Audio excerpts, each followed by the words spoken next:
ईद और बकरीद के दिन औरतों के पहनावे देख लो और अपनी जवान बच्चियों को देख लो जिनकी उम्र 10 साल से बड़ी है।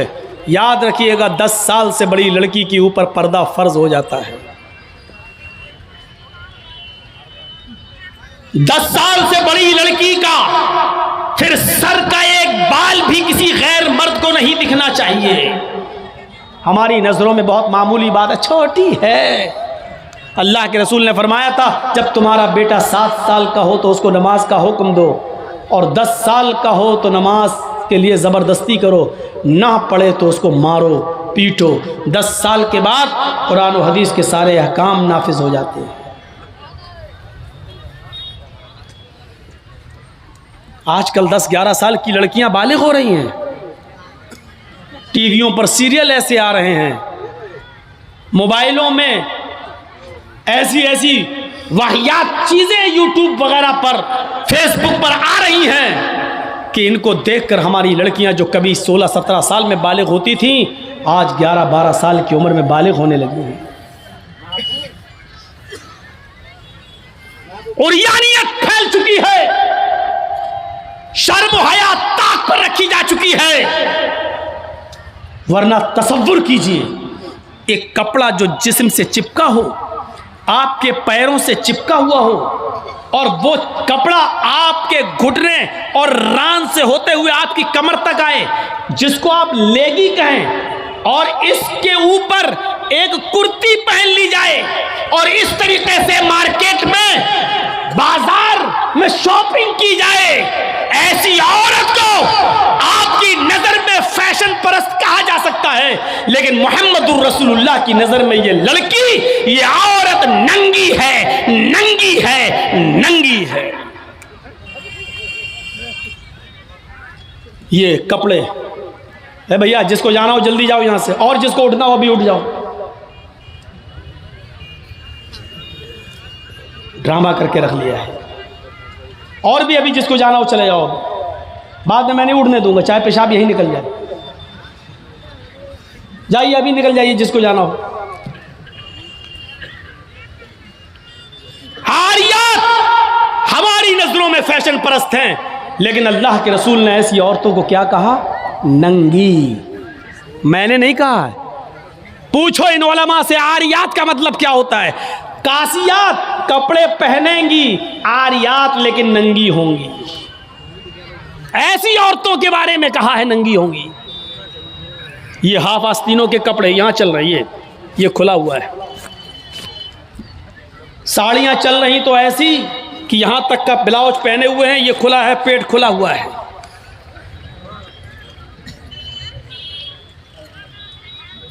और जो चंद बुरके अब चल भी रहे हैं बिहार बंगाल में, पहले तो चलते नहीं थे, तो अब बुरकों में भी डिजाइन चलने लगी है। कड़े हुए बुरके, डिजाइनदार बुरके। अब एक बात बताइए, बुरके को आप एक तो डिजाइनदार बना रहे हैं, और दूसरा जब औरत या लड़की जब बुरका ओढ़ती है तो सीने पर फूल बना दिए आप। ये बताइए यहां फूल बनाने की क्या जरूरत थी? जब वो पहनती है तो फूल सीने पर, और वो लड़की ने ये बुर्का खरीदा क्यों? इसका मतलब क्या है कि वो भी इसलिए खरीद रही है ताकि मेरे फूलों पर नजर। ये सुनना पड़ेगा, तुम्हें नहीं तुम्हारे बाप को भी सुनना पड़ेगा। जब तक मैं इस कुर्सी पर हूं, ये अथॉरिटी, ये पावर मुझे इस्लाम ने दिया है, सुनना पड़ेगा। क्यों खरीदा है उसने ये बुर्का? यूपी साइड में आ जाओ, लखनऊ के बुरके देख लो, बम्बई के देख लो, हैदराबादी बुरके देख लो। कसम खुदा की अब बुरके बुरके नहीं रह गए। अब 60 साल की बुढ़ी भी ओढ़ ले तो ऐसा लगता है जैसे वो 18 साल की लड़की जा रही है। ये बुरके एक बार सच्चा वाकया है, 60, 65, 70 साल की बुढ़िया ऐसा ही बुरका ओढ़ के चेहरा छुपा के जा रही थी धीरे धीरे। भाई बुढ़ी थी, वो धीरे धीरे चल रही थी, तो एक लड़का उसका पीछा करने लगा। 20-22 साल का लड़का उस बुढ़ी का पीछा करने लगा, क्योंकि जो सोचने लगा बुर्का इतना खूबसूरत है तो बुरके के अंदर कितना खूबसूरत माल होगा, बुरके वाली कैसी होगी, उसका पीछा करने लगा। बुढ़िया धीरे धीरे चल रही, लड़का समझ रहा मुझे लिफ्ट दे रही, मेरी वजह से धीरे धीरे चल रही, जबकि वो अपनी कमजोरी की वजह से धीरे धीरे चल रही।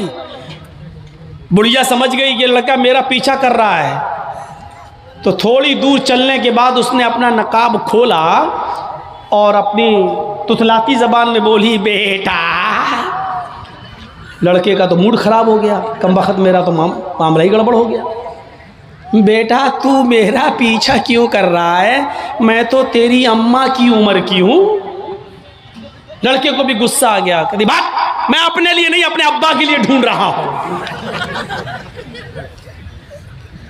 अब 60, 65, 70 साल की बूढ़ियों को ऐसे खूबसूरत बुर्के पहनने की क्या जरूरत। बुर्कों का मकसद जो कभी था पर्दा, लेकिन आज उनका मकसद भी वो नहीं रह गया।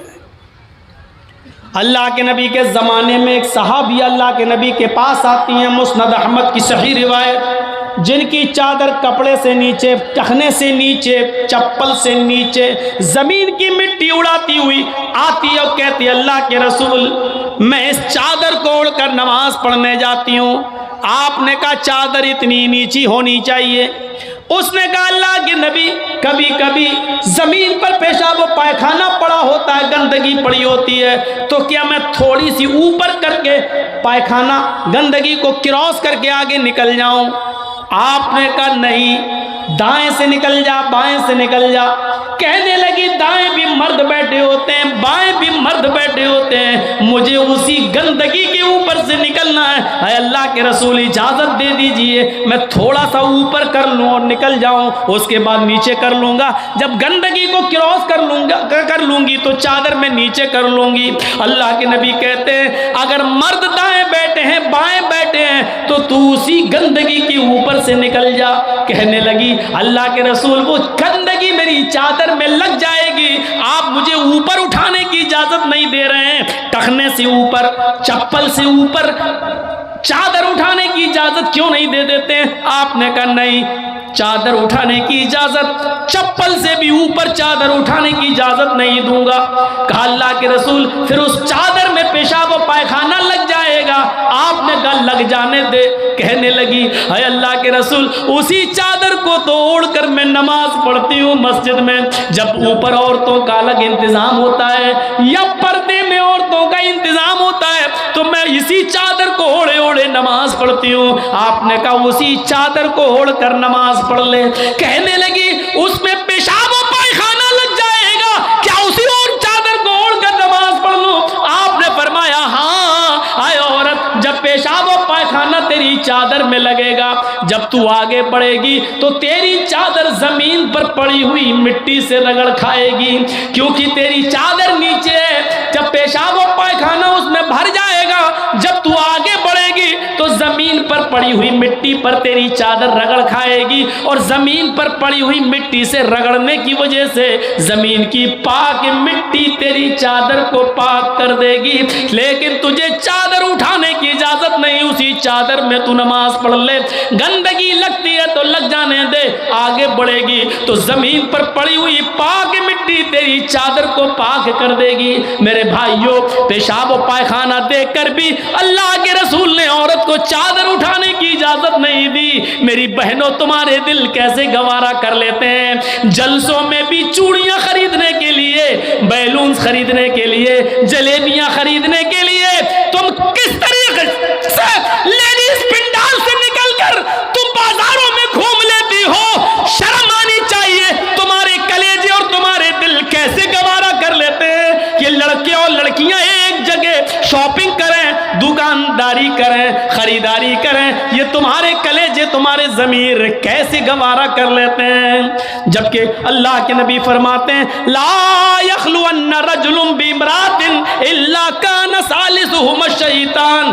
कोई मर्द किसी औरत से तन्हाई में न मिले, कोई मर्द किसी औरत से अकेले में न मिले कि उसमें तीसरा शैतान होता है, उसमें तीसरा बहकाने वाला शैतान होता है। मेरे भाइयों, इस्लाम का कानून यही है, इस्लाम का निजाम यही है। एक औरत, उसका शौहर मर चुका है, औरत के पास बहुत ज्यादा पैसा है, वो हज करना जाना चाहती है, शौहर इंतकाल कर गया, अब औरत अकेले हज करने नहीं जा सकती है, जबकि मुस्तती है, साहिब इस्तिताअत है, हज करने जाना चाहती है, अच्छा काम करने जाना चाहती है। इस्लाम कहता है कि तेरा शौहर नहीं है तो भाई के साथ जा, भाई नहीं है तो बाप के साथ जा, बाप नहीं है तो बेटे के साथ जा, लेकिन किसी महरम का होना जरूरी है, उसके साथ जा।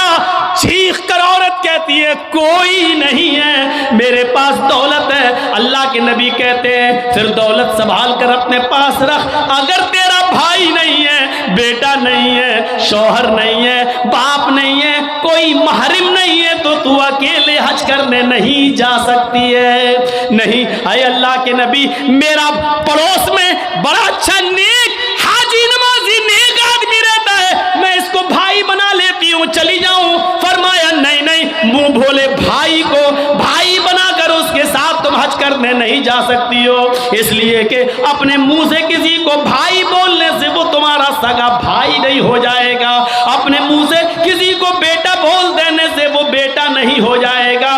तुम किसी को बेटा बोल दो, भाई बोल दो, जो चाहो बोल दो, लेकिन इस्लाम ये कहता है कि उसके साथ भी औरत को इजाजत नहीं है कि वो हज करने जाए।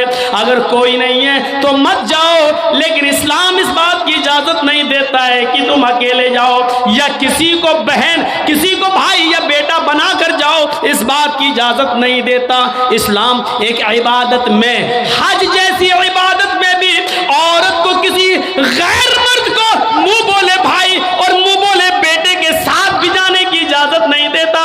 तो मेरे भाइयों, जब खाने काबा में जाने की इजाजत नहीं देता है, सफा मरवा की सई की इजाजत नहीं देता है, इतनी खूबसूरत इबादत की इजाजत नहीं देता है, तो बाजारों में अकेले घूमकर शॉपिंग करने की इजाजत कैसे देगा?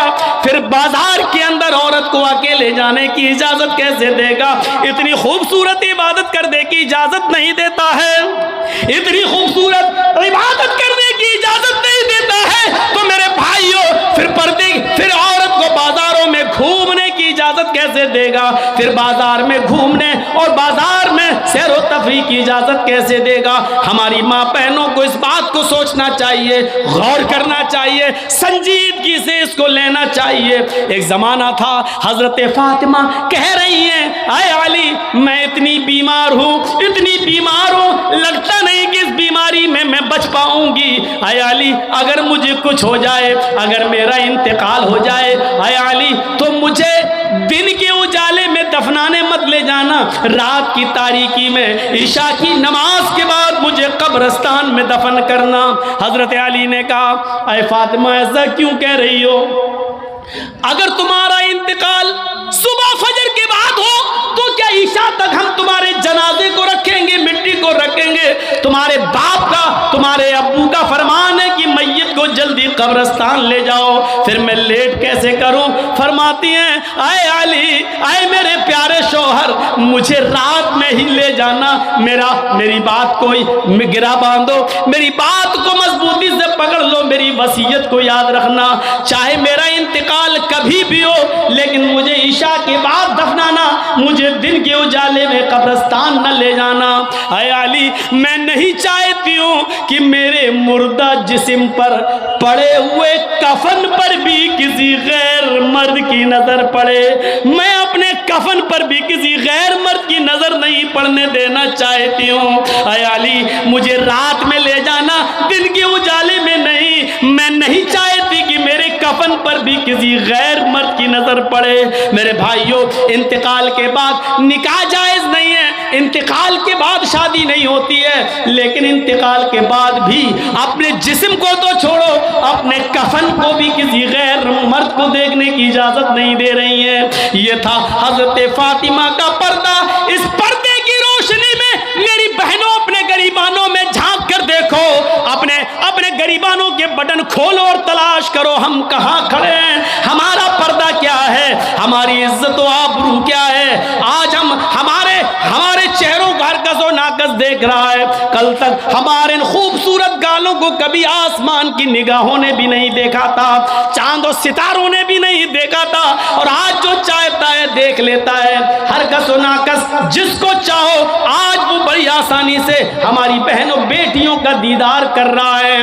और एक और बात, जितना अमीर बाप है, जितना अमीर बाप है, जितना भी बाप अमीर मिलेगा आपको, आप देखिएगा उसकी बेटी उतने ही कम कपड़े पहने हुए होगी। किस बात का अमीर है तू? काहे का अमीर है तू? अपनी बेटी को 5 मीटर का कपड़ा लाकर नहीं दे सकता है तो काहे का अमीर है तू? कंजूस और बखील बाप। अल्लाह ताला ने इन अमीरों को ऐसी सजा दी है, ऐसी सजा दी है। कल तक ये गरीबों की लड़कियों को डांस कराया करते थे, आज अल्लाह ताला ने इन अमीरों की लड़कियों के जिस्मों से कपड़े उतार कर उनको लोगों की नजरों को दीदार करने पर मजबूर कर दिया। आज इन अमीरों की लड़कियों के जिस्मों से कपड़े उतरवा कर आज गरीब इन लड़कियों को देख रहे हैं, उनका नजारा कर रहे हैं। आज अमीरों को अल्लाह ने ये सजा दी है। आज वो फैशन समझते हैं कि मेरी बेटी फैशनेबल कपड़े पहने हुए हैं। नहीं नहीं मेरे भाइयों, मेरी भाइयों, आप अपनी बहनों के जिम्मेदार हैं। अल्लाह के नबी ने फरमाया कि जिस लड़की का बाप, जिसकी बेटी बेपर्दा घूमे वो बाप दयूस है, जिसकी बहन बेपर्दा घूमे वो भाई दयूस है, जिसकी बेटी बेपर्दा घूमे वो बाप दयूस है, जिसकी बीवी बेपर्दा घूमे वो शौहर दयूस है। गौर करो कितनी साफ लफ्जों में, कितने साफ लफ्जों में अल्लाह के नबी ने फरमाया, जिसकी बहन बेपर्दा घूमे वो भाई दयूस, जिसकी बेटी बेपर्दा घूमे वो बाप दयूस, जिसकी बेटी बेपर्दा घूमे वो बाप दयूस, जिसकी बीवी बेपर्दा घूमे वो शौहर दयूस। अब दयूस का माना अगर हम समझ जाएं तो सारा मामला हल हो जाए। दयूस, दयूस का ये तो अरबी लफ्ज़ है ना, इसका उर्दू में तर्जमा होता है, सुनने की ताकत है? सुनेंगे? दयूस का मतलब होता है भड़ुआ। और भड़ुआ किसको कहते हैं बताने की ज़रूरत नहीं, जानते होंगे।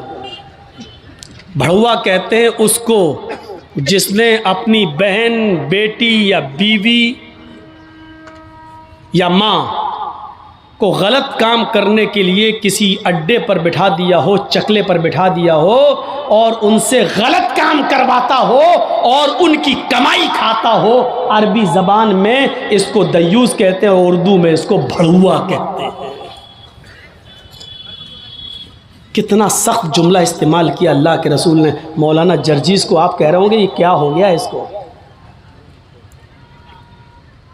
अल्लाह के नबी ने कहा जिसकी माँ बेपर्दा घूमे और बेटा अपनी माँ की बेपर्दगी पर कुछ ना बोलता हो वो बेटा भड़ुआ। जिसकी बीवी बेपर्दा घूमे और शौहर अपनी बीवी की बेपर्दगी पर कुछ ना बोले वो शौहर भड़ुआ। जिसकी बहन बेपर्दा घूमे और वो भाई अपनी बहन की बेपर्दगी पर खामोश रहे वो भाई भड़ुआ। और जिसकी बेटी बेपर्दा घूमे और बाप अपनी बेटी की बेपर्दगी पर खामोश रहे वो बाप भड़ुआ।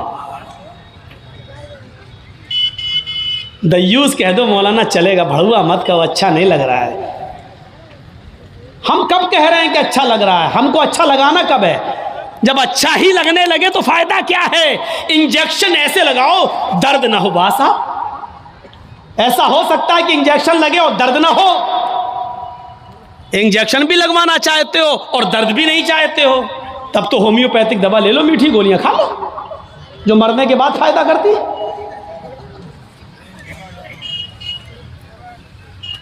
होम्योपैथिक दवा के बारे में यही मशहूर है, बहुत लेट फायदा करती है, तो हमने कह दिया मरने के बाद फायदा करती है।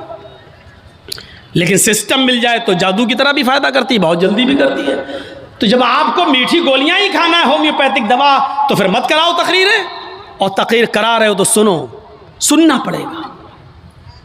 कितने लोग हैं आज जो अपनी बीवी की बेपर्दगी पर सवाल उठाते हैं।